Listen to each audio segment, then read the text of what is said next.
some important determiners।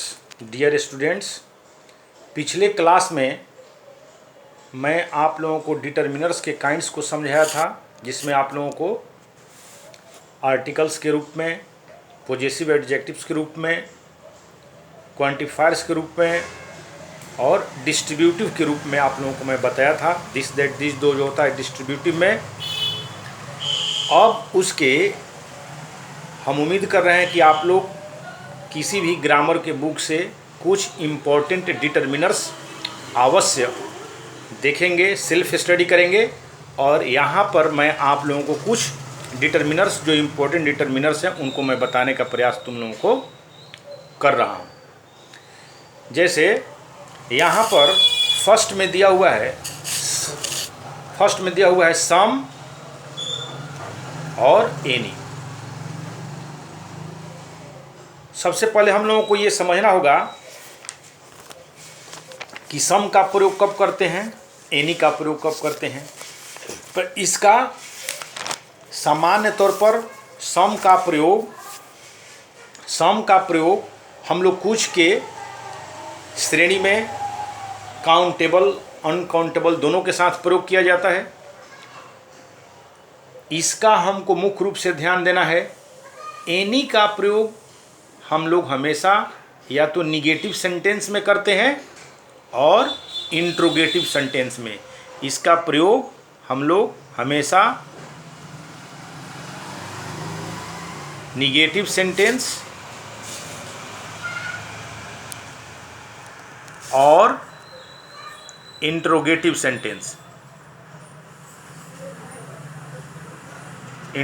Sentence में इसका प्रयोग किया जाता है। अब जो दूसरा है मच और मेनी, ये भी एक इम्पोर्टेंट डिटर्मिनर्स है। मच का प्रयोग हम लोग हमेशा अनकाउंटेबल नाउन, सामान्य तौर पर आप लोग ये समझें कि मच माने भी बहुत होता है और मेनी का भी मतलब बहुत होता है। मच का मतलब अधिक। इसका प्रयोग हम लोग अनकाउंटेबल नाउन के साथ करते हैं, जिसको कि हम लोग नहीं गिन सकते हैं। और मेनी का प्रयोग हम लोग काउंटेबल नाउन के साथ करते हैं। इसका प्रयोग हमेशा काउंटेबल नाउन के साथ किया जाता है। अब देखिए, इसमें कंट्राडिक्शन बहुत ज़्यादा है और डिफरेंसेस भी बहुत ज़्यादा है। हम उम्मीद कर रहे हैं कि आप लोग सेल्फ स्टडी में किसी भी ग्रामर के बुक से और निरंतर पढ़ेंगे, because determiners are the most important topic for the next coming CBSE board examination. So all of you have to study more and more from any grammar book. अब समझेंगे, ऐसे मैं कुछ बताने का प्रयास कर रहा हूं आप लोगों को। ये बहुत लंबा टॉपिक है, लेकिन थोड़ा बहुत मैं बताने का प्रयास कर रहा हूं। अब यहाँ पर दिया हुआ है ईच, यहाँ पर दिया हुआ है एवरी। इस दोनों का मतलब क्या होता है आप लोग जानते होंगे। इस दोनों का मतलब होता है प्रत्येक। क्या होता है? प्रत्येक। तो अब प्रश्न ये उठता है कि कब हम ईच का प्रयोग करेंगे, कब एवरी का प्रयोग करेंगे। तो ईच का प्रयोग प्रत्येक व्यक्ति के लिए होता है, प्रत्येक पर्सन्स का बोध कराता है, वन बाय वन व्यक्ति का बोध कराता है। मीन्स जितने भी वहाँ पर उपस्थित लोग हैं, पर्सन बाय पर्सन ईच का प्रयोग उस परिस्थिति में किया जाता है। और एवरी का प्रयोग हम लोग as a whole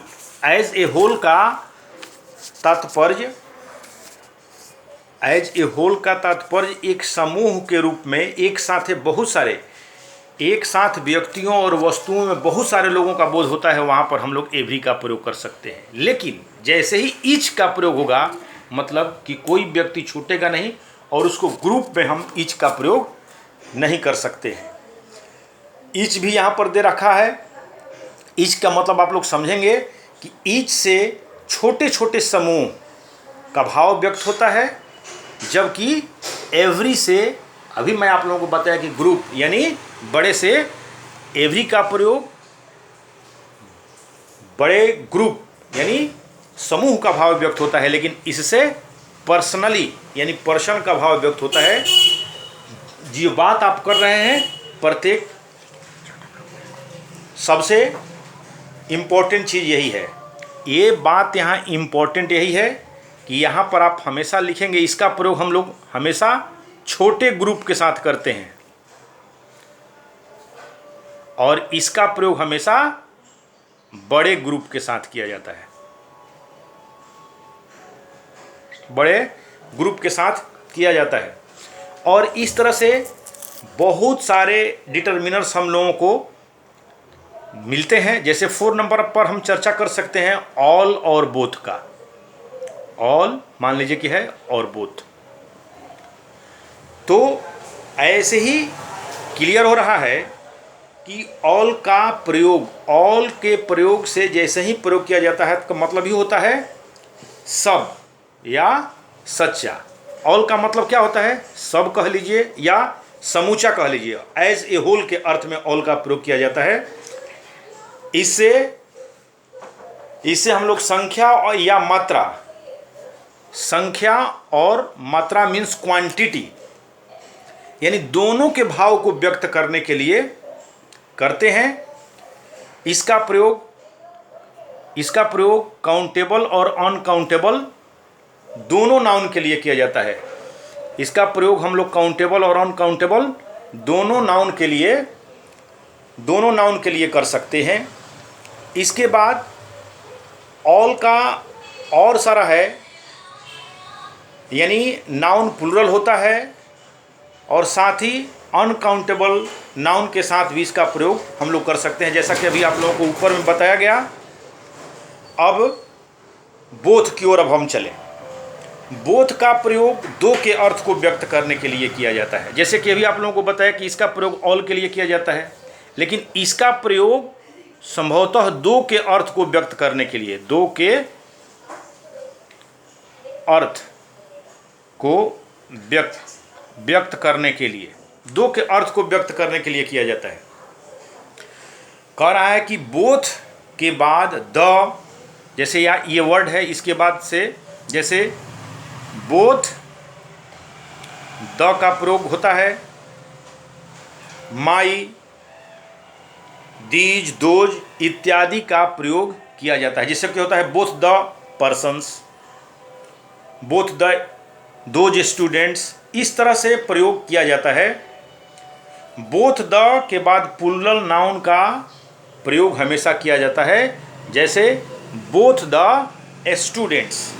both the students का मतलब ही हो गया है दोनों दोस्त। अब इसी के साथ बहुत सारा, ये एक इन्फिनिटिव टाइप पर है, लेकिन कुछ जो इम्पोर्टेंट चीज़ें हैं, जैसे कि अब हम आप लोगों को बता दे रहे हैं कि उसको आप लोग सेल्फ स्टडी में कीजिएगा। जैसे इम्पोर्टेंट है ए लॉट ऑफ, फिर आता है लॉट्स ऑफ, प्लेंटी ऑफ, इन सारी चीज़ों में हम, ये इम्पोर्टेंट है। जैसे दिया हुआ है a great deal of, A number of, ये सारे के सारे इम्पोर्टेंट डिटर्मिनर्स हैं, जिसे हमको उम्मीद है कि आप लोग 1 बाय 1 रूल्स किसी भी ग्रामर की किताब से आप लोग पढ़ेंगे। जैसा कि ये सारे के सारे इम्पोर्टेंट डिटर्मिनर्स हैं। फिर एक, जैसा कि हम आप लोगों को सम और एनी का प्रयोग अभी ऊपर में बताए, सम और एनी में, मच, मेनी में, और एक इम्पोर्टेंट आ जाता है आइदर नाइदर।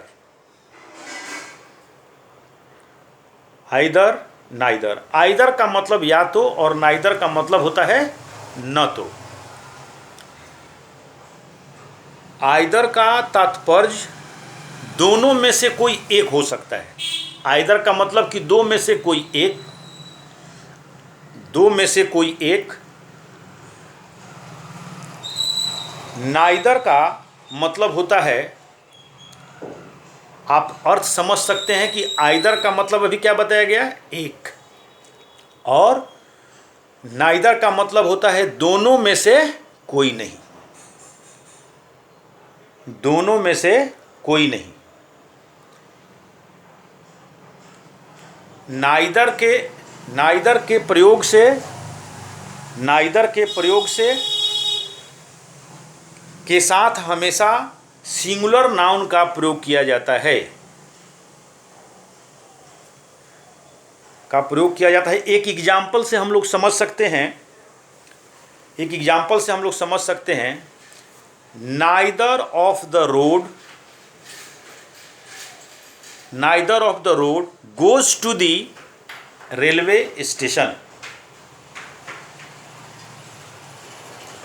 इसी प्रकार से और सारे इंपॉर्टेंट, जैसे सच, इंपॉर्टेंट कुछ डिटर्मिनर्स और बता रहे हैं आप लोगों को, जैसे सच है, सच ए है, पीछे हम आप लोगों को बताया। अब यहाँ पर फिर एफ यू, कुछ इम्पोर्टेंट और डिटर्मिनर्स है जिसको आप लोग निश्चित तौर पर सेल्फ स्टडी करेंगे। F you,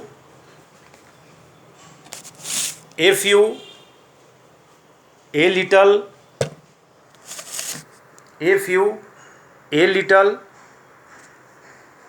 few, little,